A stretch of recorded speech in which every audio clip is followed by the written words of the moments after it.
into your life.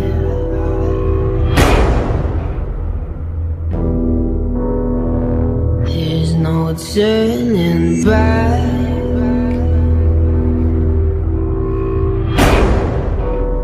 Turn your back on Mother Nature. Everybody wants to the world. Expect gets caught down. He's got a PA, remember, but he needs Megan. Oh, no! Remember, I've seen one. A G2. Oh, aced. Second time Pronex with one Freiburg. He's free. So sad we had to fade it. Everybody wants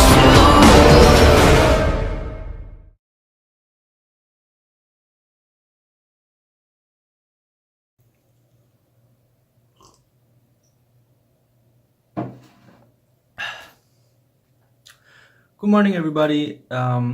It's Thursday, it's 2 a.m. and I don't know why, but I'm very active when it's dark and I feel like my energy level is a lot higher at night. So I finally gotten around to finish recording for my video log. I'm in my room right now and sitting at my computer, which is actually closely connected to my topic. So yeah, without further ado, let's get right into it, and I hope you enjoy it.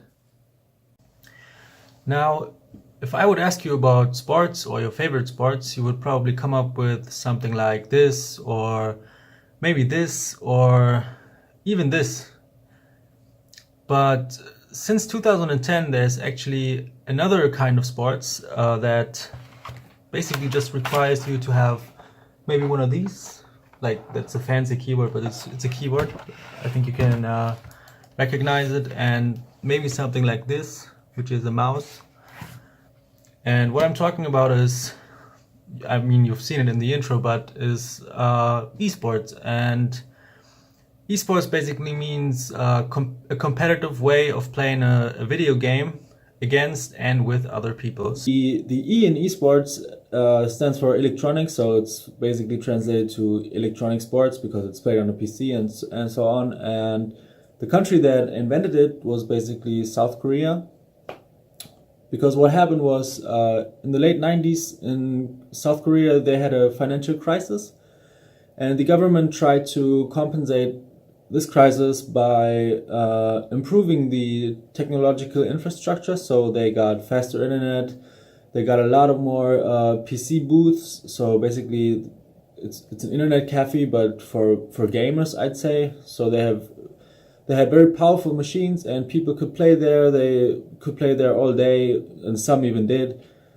And that led to a very active and just lively video game communities. So over the years, and with the release of a game called StarCraft 1, which is a strategy game where you just play versus one other person, and your goal is to destroy the enemy base basically with your units and your characters. And so that was basically the birth of esports, because people were very competitive in South Korea, and they started having little tournaments. They started playing for money, and some really dedicated their whole lifetime for this and got to be really big stars in South Korea.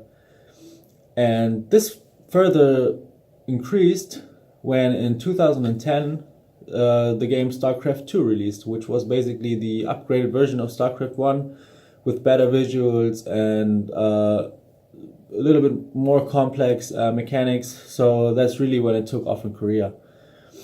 At the same time, in Europe and North America, of course, people had an interest in video games. I mean, if you think back as a kid, you probably had some friends who played on their Game Boys or PlayStations or whatever. And the problem here, though, was that we didn't have this internet infrastructure yet. We had internet, but it was very expensive. It was very slow. And even up to this day, the internet is still very slow in comparison to countries like South Korea. And the other problem for North America and Europe was that live broadcasting was very expensive as well. So you couldn't really broadcast your games or make it available for a wider audience. So you were kind of stuck in that way. So it didn't really make a lot of sense. All of this changed in 2011 between 2010 and 11, when a website got released, which is called Twitch.tv. And if you haven't heard about it, Twitch.tv is a live broadcasting website, and anybody who has a camera and the needed hardware could just play games and stream them for a lot of people. So this is kind of where esports were born. So of course there are a lot of different games that are played as esports today, but for the sake of this video I want to focus on the biggest one that's available right now, which is called League of Legends. And League of Legends is a game where 5 people play against 5 other people, so it's a total of 10 players, and your goal basically is very similar to StarCraft, to destroy the enemy base. But it's different in a way because the individual plays a much bigger role. So you have your team, but you still have your own dedicated role. You can play as the support player that helps his teammates and heals them or makes sure that they don't die in game. So that's one thing you could do in this game. And of course there are other roles, like you could be the guy that deals the damage to the other guys, or you could be the guy that takes the damage for your teammates. So that's roughly how it plays out. And at the end of the day, your goal is to destroy the so-called nexus, which is the main building of the enemy base. And once you've done that, you've won the game. So to have a better understanding of the scale of esports, let's have a look at the Paris finals for League of Legends of this summer.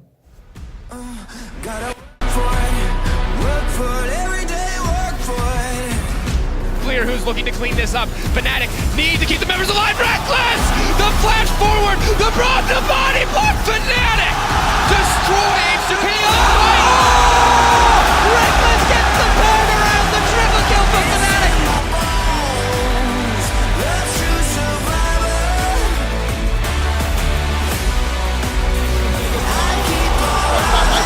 Culling is available.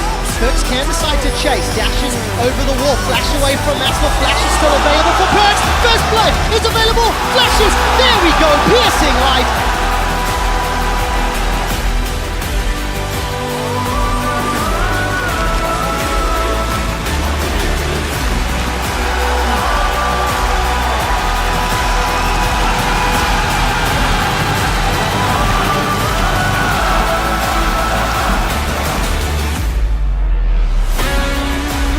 G2 esports are on the verge of winning yet another final. There is nothing standing in their way. The undisputed best team in Europe, G2 esports, get themselves another kill. And for the first time in history, the 4th consecutive EU LCS title. G2 esports are the best team in Europe.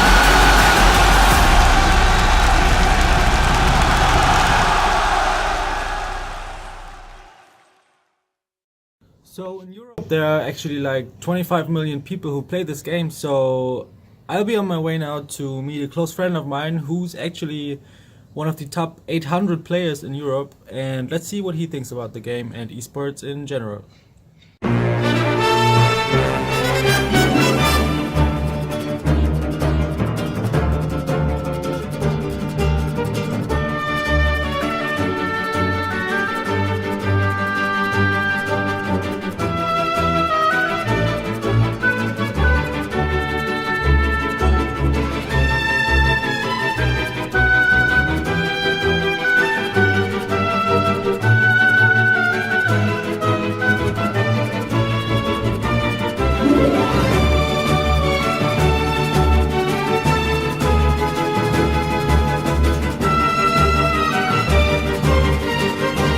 Okay guys, I've arrived at my friend's house and he's right here, and I'd say tell us who you are and what, what you're doing.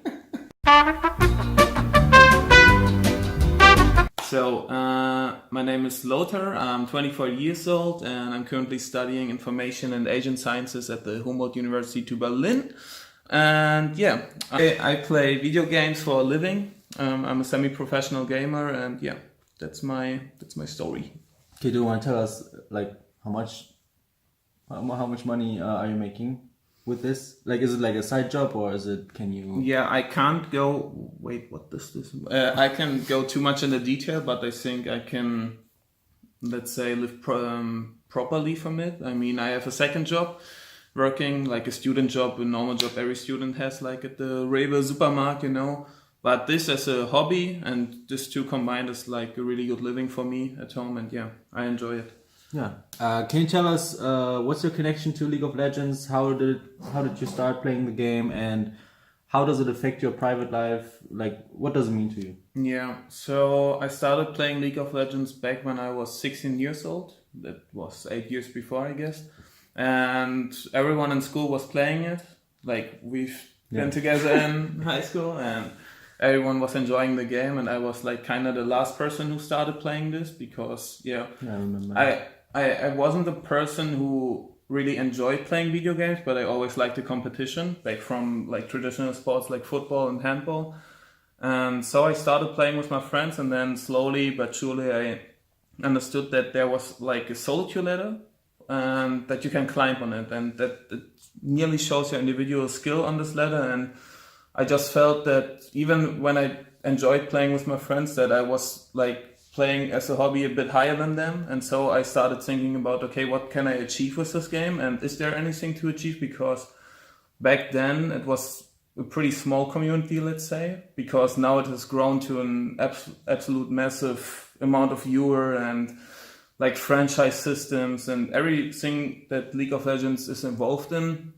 It just expands to the whole world. And yeah, I think the reason I started doing this as a hobby and like for a small living is because I got decent offers, and yeah, I took them. So the last point I want to ask you is, what's your what's your opinion on esports as a sport? I mean, do you think we can take it serious and that it's really something to call a sport? And what do you think about the recent discussions in the media about esports in the Olympic Games? Do you think that has a future, or do you think that doesn't fit? Honestly, I think that you can count esports as sports in general, but I understand that some people don't accept it as traditional sports. I don't want to compare it with chess, for example, because it's the standard comparison between esports and chess, and if it belongs to traditional sports. But the fact that no one can deny is that this kind of esports, what we have, is a competition. And I think everything around sports is just a competition. Like in any aspect, in any sport, there's a competition between competitors, different people. And I think it's pretty hard to say for me if it belongs to Olympic Games, because I don't think it really has anything to do with traditional Olympic sports, and I don't think it should belong there. But I think it's good that you call this esports. Maybe, like, I wouldn't call it esports, I would maybe call it new sports, and it's just a different kind of competition, which is pretty good involved in our society nowadays. Yeah, I think so too. And I think the origins of the Olympic Games is very different. I mean, I think esports doesn't really fit in, but maybe you could do like an own kind of an esports Olympics. I mean, something that is really separated from the traditional Olympics, and I think that would be a great idea. So, yeah, thank you, Lothar. Yeah, thank you to you. No, that's thanks for giving me your time. Sure, sir. I really enjoyed it. Yeah. And thank you. Yeah, thank you, sir. Before I end the video, I want to explain why I chose this topic for my vlog, and it's simply because I've realized that people still don't really, or some people still don't really take esports seriously, and they say it's not really it's not really sports because you don't move or because you don't run or whatever, but it's really sports for the brain because you have to take very fast decisions. These people, they train hard, they train harder than you would expect. They play this game, or they play their games for like 8 to 10 hours per day, and they still work out to stay in physical shape, you know, because your brain doesn't really work when you don't take care of your body. So I hope that some people have taken something away from this, and maybe if you have a brother or a sister and they play a lot of games or something, of course you have to stay critical and don't let them throw away their lives because they just want to play video games. But if you see them, maybe you can sit down with them and just take part in their hobby, and maybe they're really good at it and you can encourage them or just support them with what they like. So thanks guys for watching, and it was really fun creating this, and yeah, I hope you enjoyed it.